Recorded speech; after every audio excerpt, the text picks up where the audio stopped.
Welcome to The Spirited Senior, where I show you that retirement life does not have to be boring.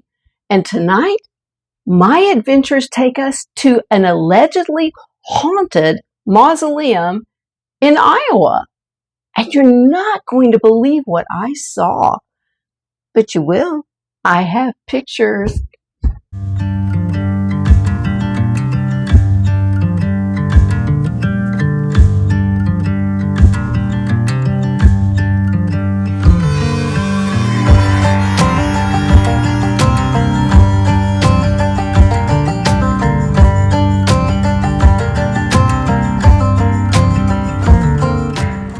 So today's urban myth takes place in Muscatine, Iowa, and its claim to fame is the pearl button capital of the world.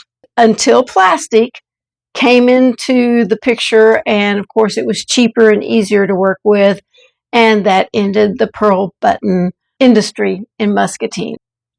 Not far from the historic district lies an equally historic and beautiful cemetery. It has these huge trees with big leafy canopies that shade a paved road, and it is very, very pretty. In the late 1800s, early 1900s, it was not uncommon for the affluent to inter their loved ones in a mausoleum. Now, that's nothing new. Mausoleums have been around for a long time, but these mausoleums are really cool. Some of them have walkways, heavy wooden doors, the wrought iron gates. They have stained glass windows. Some have a footbridge. I mean, they're really just incredible to see. But my purpose for going to Greenwood Cemetery was an urban legend that I had heard about, and I wanted to see it for myself. It's called The Curse of the Blue Angel. Now, the story goes that the mausoleum was built for this gentleman and his wife, and once they had both passed, their vaulted coffins were interred into the building. And on top of those is what they call the Blue Angel. She's not really an angel. She's a young woman, and she's kneeling down. Her head is bent, like in solemn reverence. She has one hand outstretched, and the hand was formed so that it's like open, and it could hold some fresh flowers. Well, when the statue was put on there, it is believed that it was a benevolent entity to watch over the interred couple and keep them safe during their eternal sleep. But somewhere along the way, that story took a dark turn. The version that I heard, that I was told, was a group of young people had gone there, and they were loud and rowdy and disrespectful. And the Blue Angel became angry and resentful of their presence.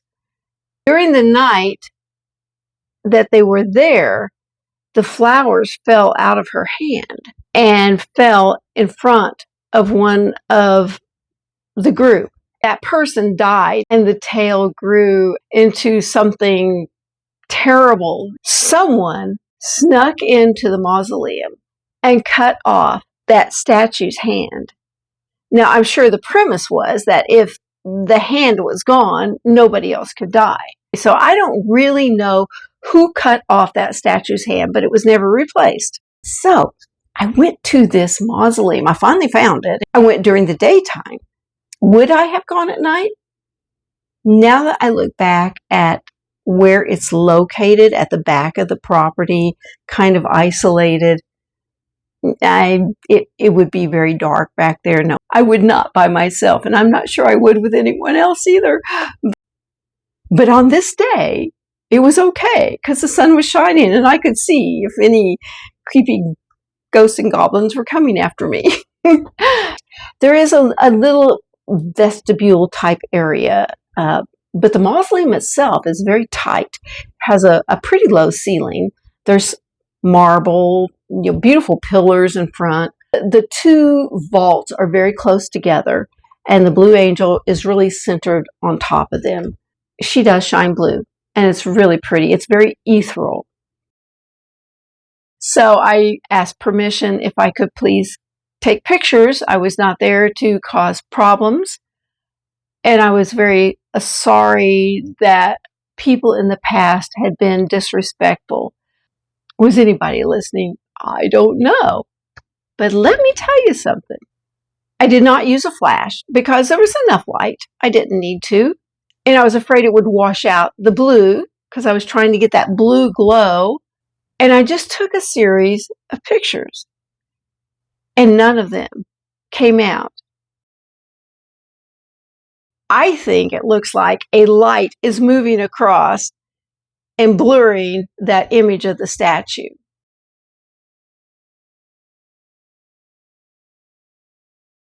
Which tells me they did not want me taking a picture. Whatever entity is there, or entities, did not want me taking a picture of the Blue Angel because they ruined all my pictures. I had a very uneasy feeling. It was not that peaceful, easy feeling that the Eagles sing about, that's for sure. I felt like I was being given a message that, don't do this, don't take pictures, don't come here again. You were polite, you asked, but guess what? We're going to run your pictures for you. See how they are, these ghosts, I swear. Anyway, that's my story. Thanks for tuning in. Make sure you like and subscribe because I've got a lot more coming your way.